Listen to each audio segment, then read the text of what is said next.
L'amour c'est donner, l'amour n'est pas recevoir. Quand nous donnons, nous semons des graines. Et ensuite, Dieu se chargera de subvenir à nos besoins. Restez avec nous dans Jouissez de votre vie.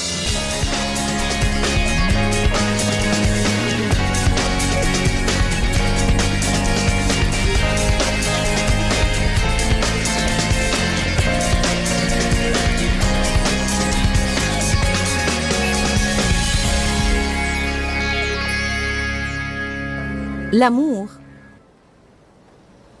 n'a rien à prouver. La personne qui est réduite à l'amour, la personne qui en est arrivée dans sa vie au point où le fait de marcher dans l'amour est son but principal. Et on a parlé hier de ce que Jésus a dit. Je vous donne un commandement nouveau. Aimez-vous les uns les autres comme je vous ai aimés. C'est une des plus importantes choses que nous devons étudier. Vous devez tous vous poser cette question. Combien de temps j'ai passé dans ma vie chrétienne à étudier et poursuivre un cheminement dans l'amour? Je veux juste m'arrêter un peu et vous laisser penser à ça. Pour qu'il vous soit une source de conviction si c'est nécessaire. Je crois que parfois nous passons la plupart de notre temps à étudier la prospérité. Comment réussir, comment surmonter nos problèmes, comment obtenir les choses dont nous avons besoin. Comment prier pour obtenir ce que nous voulons, mais nous n'étudions pas la chose la plus importante que Jésus nous a demandé d'étudier.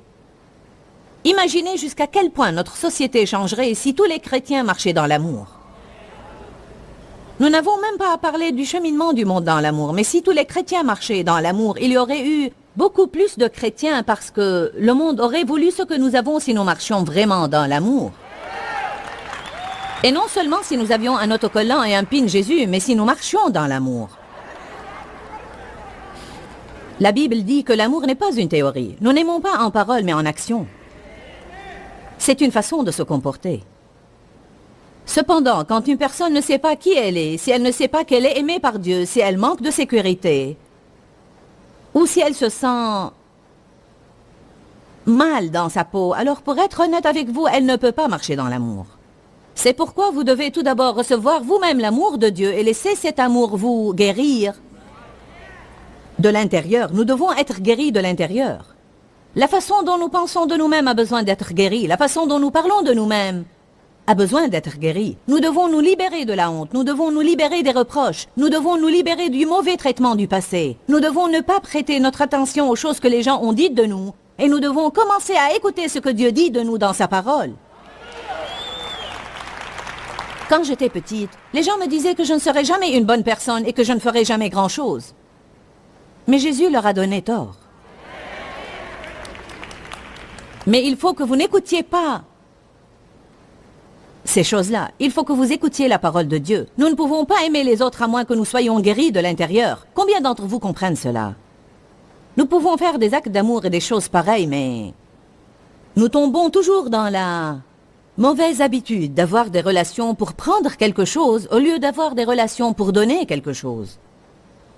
Que se passerait-il dans les relations conjugales tendues si chacun se levait tous les jours et pensait « Comment puis-je te faire plaisir? Que puis-je faire pour toi? Comment puis-je t'encourager? Comment puis-je t'édifier? Comment puis-je être une bénédiction pour toi ?» Mais non, nous nous mettons au lit et nous pensons « Qu'est-ce que tu vas faire pour moi? Et pourquoi tu ne fais pas ça pour moi? Et quand tu vas faire ça pour moi? »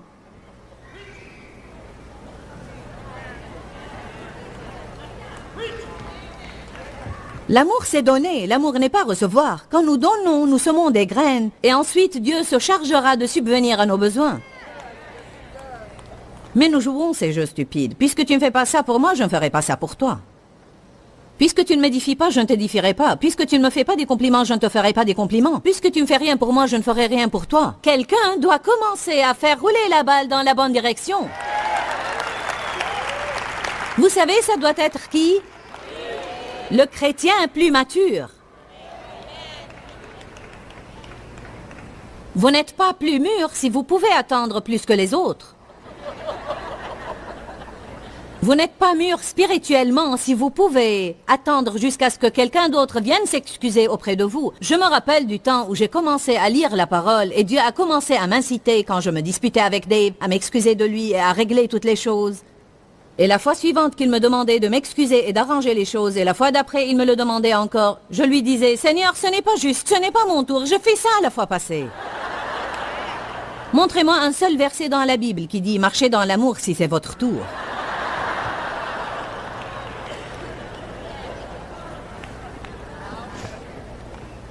Dale Carnegie, qui a écrit un livre sur comment gagner des amitiés, a dit ce à quoi les gens aspirent le plus, c'est le désir de se sentir important et d'être admiré.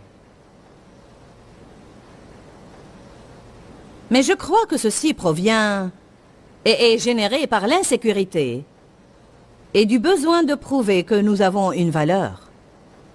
J'ai vraiment besoin d'en arriver au point où je sais qui je suis en Christ de telle sorte que quoi que les gens disent de moi, leur jugement et leur critique ne me troublent pas. Parce que je sais bien en mon fort intérieur que le Seigneur m'a tissé par ses propres mains dans le sein de ma mère et que chaque jour de ma vie est noté dans son livre avant que je n'apparaisse sur la planète Terre. Et aucun diable ne peut m'éloigner de la volonté de Dieu si je garde mes yeux sur Jésus. C'est ce que j'ai besoin de savoir. N'en avez-vous pas assez de fonder votre vie sur ce que les gens disent de vous? N'est-il pas temps de commencer à faire attention à ce que Dieu dit de vous? Il nous aime inconditionnellement. Ceci veut dire sans tenir compte de ce qu'on a fait dans le passé ou même des choses que nous faisons maintenant. Ceci ne veut pas dire qu'il apprécie tout ce que nous faisons, mais si j'ai une relation avec lui, alors il m'aime. Amen. L'homme riche dont on parle dans Luc chapitre 18 a posé une question importante à Jésus. Que dois-je faire pour hériter la vie éternelle? Puis-je vous dire aujourd'hui que sa question n'avait pas de sens? Vous n'avez jamais pensé à ça. Moi non plus, sauf il y a quelques semaines. Sa question était complètement fausse. Elle n'avait pas de sens parce que les deux mots « faire » et « hériter » sont en fait aux antipodes. Il a dit « Que dois-je faire pour hériter ce que Jésus est mort pour me donner ?» Quand vous héritez quelque chose, vous ne le recevez pas grâce à ce que vous faites vous-même, mais grâce à ce que les autres ont fait. Peut-être que vous avez compris ça. Pourquoi nos enfants hériteront-ils tout ce que nous leur aurons laissé quand Jésus nous appellera chez lui? Grâce à leur relation avec nous, ils vont hériter tout ce que nous avons travaillé dur toute notre vie pour avoir. Et nous recevons ce que Jésus est mort pour nous donner, ce qu'il a souffert pour nous donner, ce qu'il a payé cher pour nous donner. Nous ne le recevons pas parce que nous agissons parfaitement tous les jours. Nous héritons la vie éternelle. Nous ne faisons rien pour l'avoir.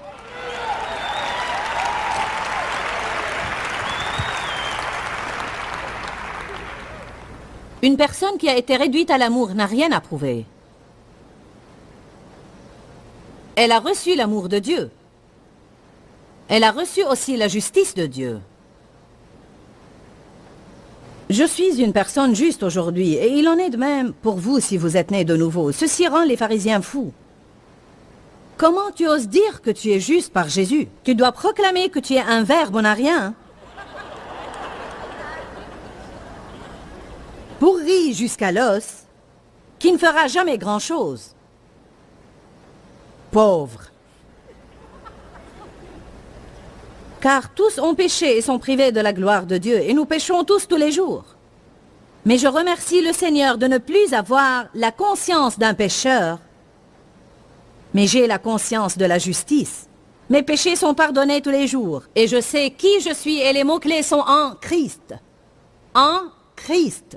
Je ne suis rien par moi-même. Si je vais dire qui je suis par moi-même, alors je dois parler de la façon dont la religion veut que je parle. Mais si je vais dire qui je suis à travers ma relation,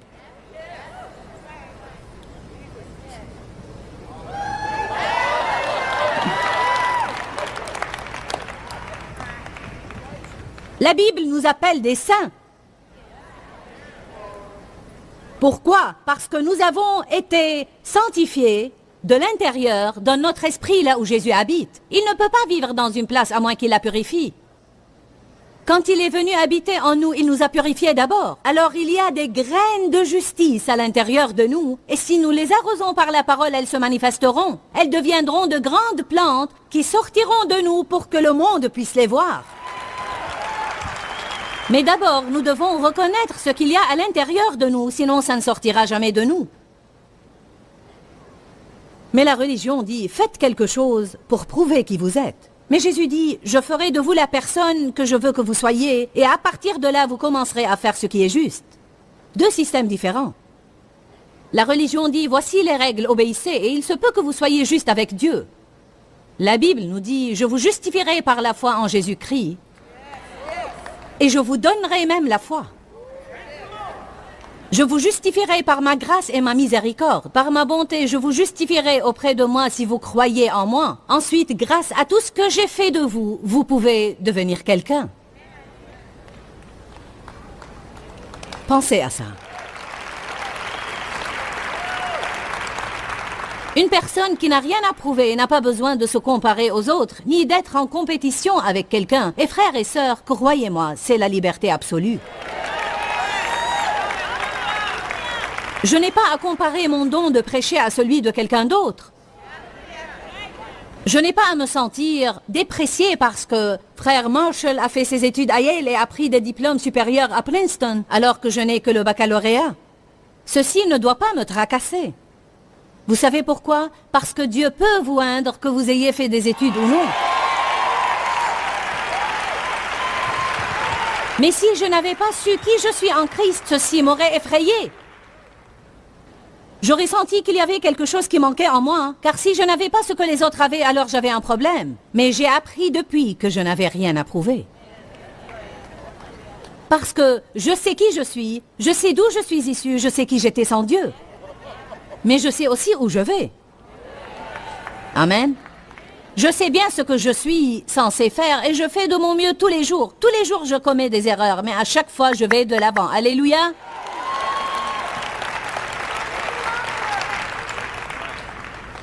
Je ne dois pas comparer. Je ne dois pas être en compétition et être comme vous parce que je sais qui je suis.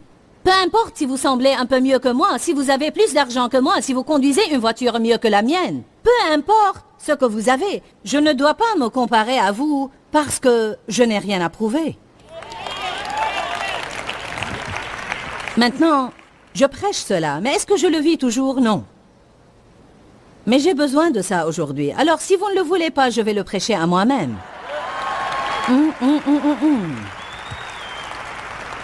Est-ce que vous commencez à goûter un petit peu à la liberté?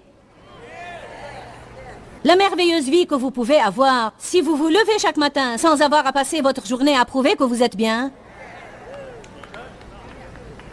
À essayer de prouver que vous êtes quelqu'un. À essayer de prouver que les gens doivent vous respecter.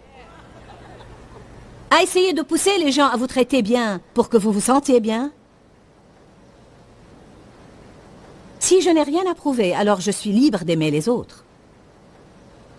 La personne qui a besoin de se sentir bien dans sa peau est occupée à recevoir et à être avancée. Mais ceux qui se sentent bien dans leur peau en Jésus-Christ sont occupés à donner et à édifier les autres. Je vais être quelqu'un qui n'a rien à prouver.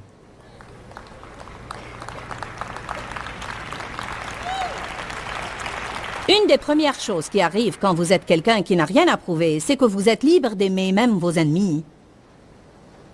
Et ceci est un ordre de Dieu. Pourquoi est-il important d'aimer ses ennemis? Parce que les gens qui nous blessent et nous maltraitent ont des problèmes. Ils ont le cœur dur. La plupart d'entre eux n'ont pas de relation avec Jésus.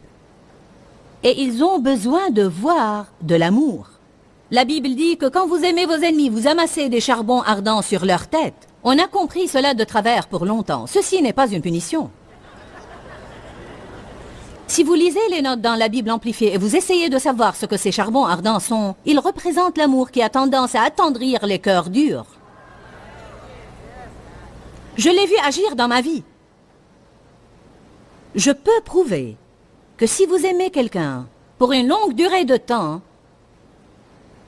par obéissance et non pas pour obtenir quelque chose, et sans même vous attendre à obtenir quelque chose. Mais vous dites, je vais faire ce que Dieu veut, et peu importe ce que vous en pensez, mais je vais faire ce que Dieu m'a demandé, car je suis responsable devant lui. Et vous le faites assez longtemps.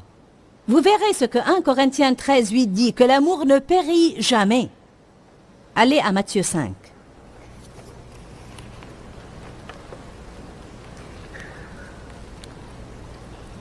Prendre revanche de quelqu'un ne blessera personne autre que vous. Si quelqu'un vous a maltraité et vous le traitez de la façon dont il vous a traité, alors vous vous abaissez à son niveau. Mais vous ne pouvez pas aimer ceux qui sont vos ennemis, ou ceux qui ont été rangés parmi vos ennemis si vous avez quelque chose à prouver. Parce que vous craindrez toujours qu'il soit dans une meilleure position que vous. Matthieu 5, 44. Mais moi je vous dis, aimez vos ennemis. Et priez pour ceux qui vous persécutent. Afin que vous soyez fils de votre Père qui est dans les cieux. C'est merveilleux. Car il fait lever son soleil sur les méchants et sur les bons. Et il fait pleuvoir sur les justes et sur les injustes. Si vous aimez ceux qui vous aiment, quelle récompense méritez-vous? Faites attention au mot récompense. Si vous aimez ceux qui vous aiment seulement, alors quelle récompense méritez-vous? Moi, personnellement, j'attends la récompense avec impatience. La Bible nous promet des récompenses. Les collecteurs d'impôts n'agissent-ils pas de même? À l'époque, les collecteurs d'impôts étaient les plus mauvais. Et si vous saluez seulement vos frères, que faites-vous d'extraordinaire? Les païens aussi n'agissent-ils pas de même? Alors il dit que si nous faisons seulement ce que les autres font, ceci ne montre pas que nous sommes croyants. Si je vous traite de la mauvaise façon quand vous me traitez, je ne vais pas montrer que j'ai une relation avec Dieu. Si quelqu'un dit des choses désagréables de moi et je le traite de même, ceci ne prouve pas que je suis chrétienne. Si quelqu'un m'a ignoré et je l'ai traité de même, ceci ne prouve pas que je suis chrétienne. Si je ne vous invite pas à ma fête car vous ne m'avez pas invité à la vôtre, ceci ne prouve pas que je suis chrétienne. Si je ne vous achète pas des cadeaux car vous ne m'avez pas acheté un cadeau pour mon anniversaire, ceci ne prouve pas que je suis chrétienne. Allez, disons des choses pratiques. Si l'année dernière vous m'avez acheté un cadeau bon marché, alors j'ai décidé de vous offrir cette année un cadeau bon marché, ceci ne prouve pas que je suis chrétienne. Ce que j'ai à faire, c'est vous acheter un cadeau 2 fois plus cher, juste pour rendre le diable fou.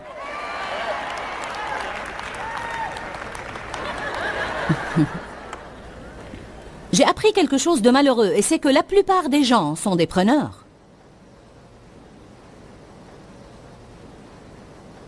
J'avais à prendre une décision de faire ce que Dieu veut, et peu importe ce que les gens font. Parce que je ne donne pas dans le but de recevoir, je donne parce que c'est ce que Dieu m'a demandé de faire. Ensuite, le Seigneur commence à vous donner une joie que vous ne pouvez pas recevoir autrement. Nous obtenons une récompense quand nous faisons ce qui est juste. 1 Samuel 24. Je crois que je profite maintenant des récompenses que j'ai reçues pour les choses que Dieu m'a donné la grâce de faire correctement dans le passé. J'ai été tellement blessée dans le passé, beaucoup de personnes m'ont déçu, beaucoup de chrétiens m'ont déçu. Les gens ont menti à mon propos, ont fait des commérages sur moi et m'ont trahi. Et je me risque à dire que personne ne peut arriver là où je suis arrivée sans passer par tout ça. Jésus a été trahi par Judas. Et je crois que si souvent nous passons par les choses par lesquelles il est passé. Il était un précurseur. Mais la plupart des gens qui vont faire quelque chose pour Dieu seront à un certain moment trahis par un ami intime. Et ils croiront qu'ils ne surmonteront jamais ça, mais Dieu leur donnera la grâce de bien traiter cet ami et de prier pour lui et de le bénir. Et dès qu'ils font ça, ils agissent comme Dieu et ils auront la chance d'avoir une récompense. Les chrétiens perdent du terrain à cause de l'amertume, du ressentiment et du non-pardon. Nous donnons plus d'accès au diable à travers ces problèmes qu'à travers n'importe quoi d'autre. Mais Seigneur, c'est difficile. Non, ce n'est pas difficile, c'est plutôt impossible. Alors n'essayez pas de le faire vous-même. J'ai appris maintenant que quand quelqu'un me blesse et je peux ressentir cette souffrance en mon fort intérieur et je me sens en train de bâtir un mur de séparation entre lui et moi et que je suis en train de reculer et de m'isoler et je sais que ce n'est pas ce que Dieu veut que je fasse. Je sais bien que le Seigneur veut que je lui parle, que je l'aide et que je lui fasse du bien. Je ne vous dis pas de permettre aux gens de vous maltraiter, mais je parle des choses que nous confrontons tous les jours. Il m'arrivait des fois d'entrer dans mon bureau, de fermer la porte, de me mettre à genoux et de dire « Je ne quitterai pas cette chambre à moins que tu me donnes la grâce de marcher dans l'amour avec cette personne. » Je refuse d'être odieuse, je refuse d'être méchante, je refuse d'agir comme les incrédules. Mais Seigneur, je ne peux pas faire ça si tu ne me donnes pas la grâce de le faire. La grande erreur que nous commettons, c'est que nous lisons ce que la Bible dit et puis nous essayons. Que puis-je faire? C'est vrai que la Bible nous dit de faire un effort, mais ce doit être un effort en Christ. Ça ne peut pas être un effort dans la chair. Oui, je ne reçois pas la...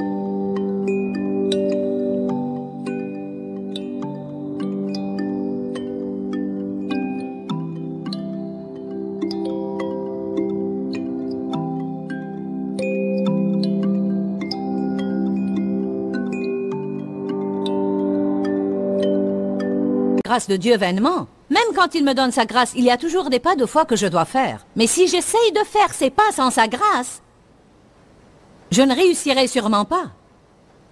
La prière libère la puissance de Dieu dans votre vie. N'essayez pas de faire les choses sans prier. J'ai dit, la prière libère la puissance de Dieu dans notre vie. N'essayez pas de faire des choses sans prier. Ne supposez pas prier. La Bible dit que la prière fervente du juste libère une grande puissance et a une grande efficacité. Quand vous priez, la puissance de Dieu devient agissante. Seigneur, je ne peux pas aimer cette personne qui m'a blessé. Ceci est impossible pour moi, mais je crois que tu es ma victoire. Pour cela, échange ma vie ancienne contre ta nouvelle vie. Je vais me tenir là, Seigneur, et je vais compter sur toi pour les aimer à travers moi. Je ne peux pas faire ça, mais Jésus peut le faire. Amen. Même les petites choses, parfois, même si ça fait longtemps que nous marchons, Dave et moi, avec Dieu, nous sommes toujours des êtres humains et nous nous disputons parfois. Et nous avons...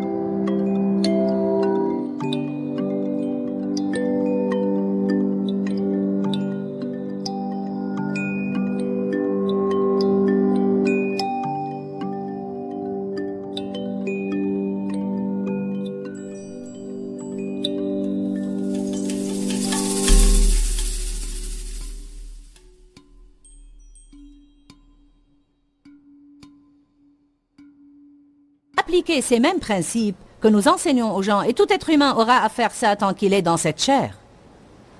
Charlie et Gilles sont de merveilleux conducteurs de louanges, mais je vous assure qu'il leur arrive de se disputer parfois. Vous ne vous disputez pas, non? Béni soit Dieu, imposez vos mains sur moi. Il y a des fois où Dave me blesse ou m'exaspère et je décide de ne pas l'embrasser avant d'aller au lit.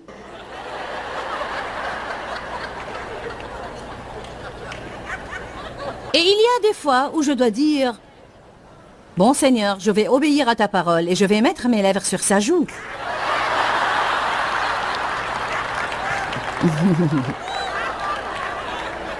Je n'ai pas à aimer ça, je n'ai qu'à faire ce que Dieu me demande de faire. Amen. Je crois que Dieu honore ça. Amen. Nous avons parlé hier du fait de dire la vérité par amour, de ne pas être poseur et de ne pas faire les choses que nous ne voulons pas faire dans notre fort intérieur. Mais ça ne veut pas dire qu'il n'y a pas des fois où nous devons faire un sacrifice d'obéissance. Dans la Bible, Jésus a dit qu'il est venu pour que nous ayons la vie en abondance et pour que nous en jouissions pleinement. Je crois que pour que nous jouissions de notre vie, nous devons savoir qui nous sommes en Christ. Je crois que nous pouvons en arriver au point où nous n'avons rien à prouver, alors nous ne nous sentons pas sous la contrainte. Quand nous ne sommes pas sous la contrainte, nous n'essayons pas d'impressionner les gens, alors nous serons libres de les aimer. Quand, Seigneur, quand? Dans ce livret, Joyce Meyer vous apprend à faire confiance au temps de Dieu. Pour obtenir ce livret gratuitement, écrivez-nous à Joyce Meyer, boîte postale 40095-6300, Larnaca, Chypre. Ou bien visitez notre site web www.joycemeyer.org/fr.